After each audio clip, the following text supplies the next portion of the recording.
The Precious Metals Week in Review, February 19th, 2016. Brought to you by Precious Metals International. It was a shortened trading week in the U.S.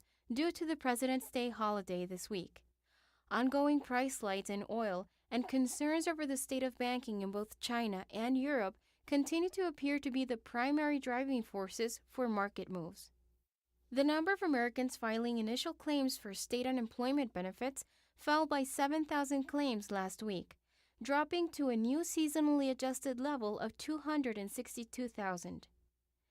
The previous week's data was unrevised. The 4-week moving average of claims, considered a better measure of the state of the labor market by most economists, also plunged by 8,000 claims. Despite the better-than-expected unemployment data last week, manufacturing in the U.S. continued to be sluggish, and the ongoing slump in oil prices is heavily pressuring U.S. companies in the energy sector to consider further cutbacks in production and refining, which could lead to a sharp spike in job cuts in that sector. The U.S. Consumer Price Index (CPI) rose by the most in nearly 4.5 years in January, climbing higher on the back of rising rents and healthcare costs. The core CPI, which excludes food and energy costs due to their volatility, rose by 0.3% in January, following a 0.2% rise in December. The U.S. Federal Reserve is watching more than just the core CPI, however, and falling gasoline and oil prices will likely outweigh the upticks in only the core CPI for January and December. Japan's economy contracted 1.4% in the final quarter of 2015, according to data released by the Cabinet Office on Monday. The slump was bigger than an expected decline of 1.2% and came on the heels of a revision for the third quarter's data showing an increase of just 1.3%. Data released by the Ministry of Finance this week also showed that Japan's annual exports in January fell by the most since the start of the global financial crisis, as weakening global demand took its toll. According to the data, Japan's exports fell by 12.9% year-on-year in January, the largest such decline since October of 2009. A ministry official blamed the rout in oil prices and delayed shipments due to the timing of the Chinese New Year holiday for some of the slump in January's exports, but weakening global demand is likely to continue to weigh on exports for the foreseeable future. On Wednesday, Reuters reported that China had deployed an advanced surface-to-air missile system to one of the disputed islands it controls in the South China Sea.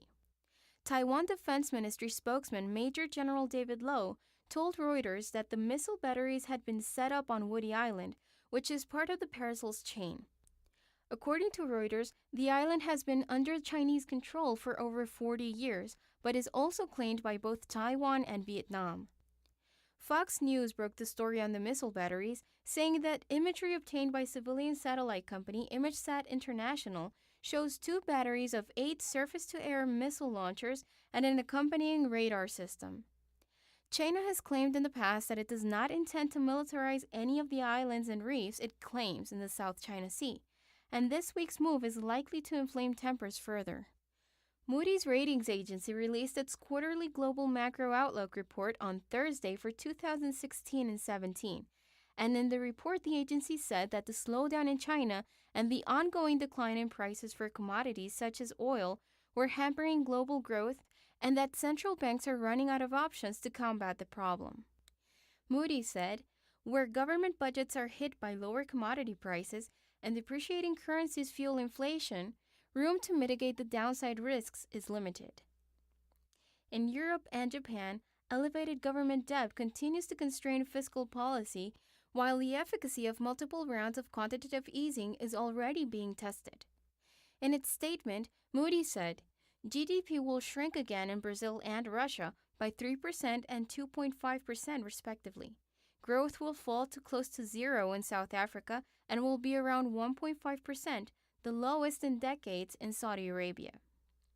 Despite persistent rumors of a possible production cut by OPEC members and Russia, oil could not maintain a price above $30 this week.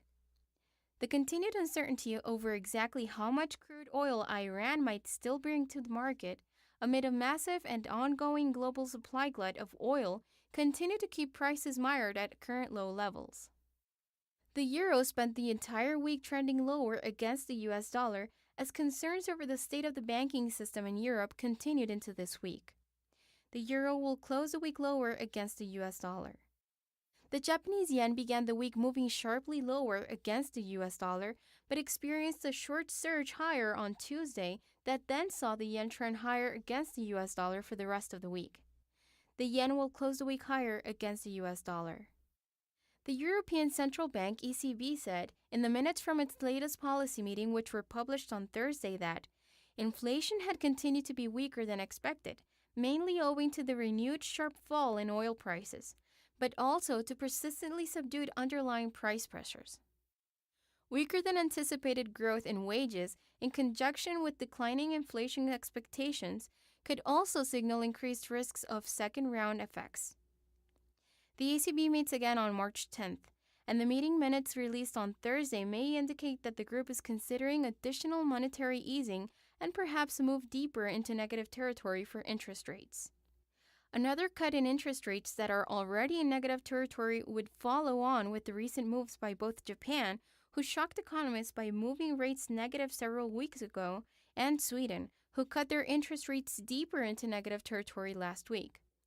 Also on the table at the next ECB policy meeting would be an extension or even an expansion of its bond purchasing program, commonly known as quantitative easing.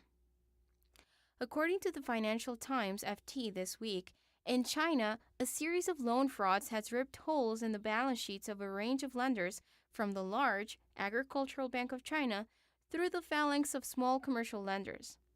The FT reported on Wednesday, citing the China Business Journal, that the Bank of Liuzhu discovered $4.9 billion in fraudulent loans to a single unnamed businessman and his relatives late in 2014, after the individuals forged evidence of collateral and proof of business operations.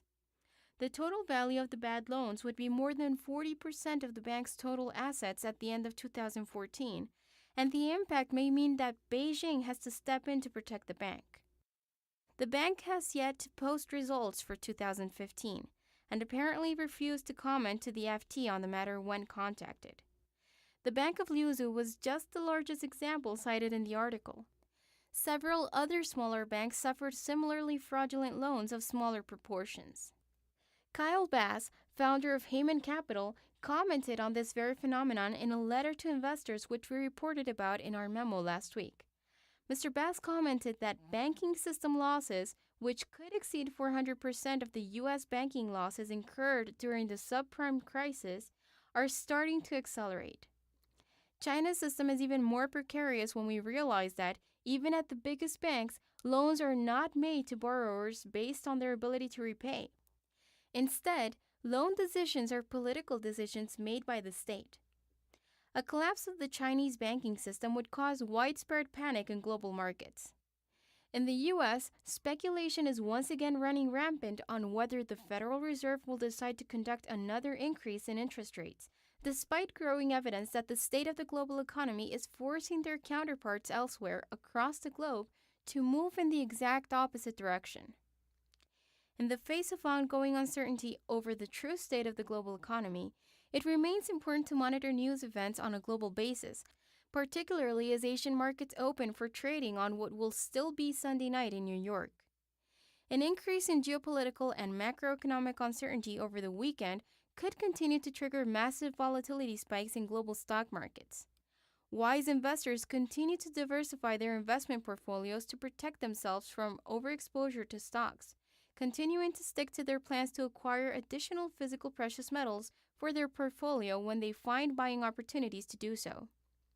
Remember that precious metals should always be viewed as a long-term investment, and that the key to profitability through the ownership of physical precious metals is to actually acquire and own the physical products, and to hold them for the long term. Always remember that you should never overextend your ability to maintain ownership of your precious metals over the long term. The Precious Metals Week in Review, February 19, 2016. Brought to you by Precious Metals International.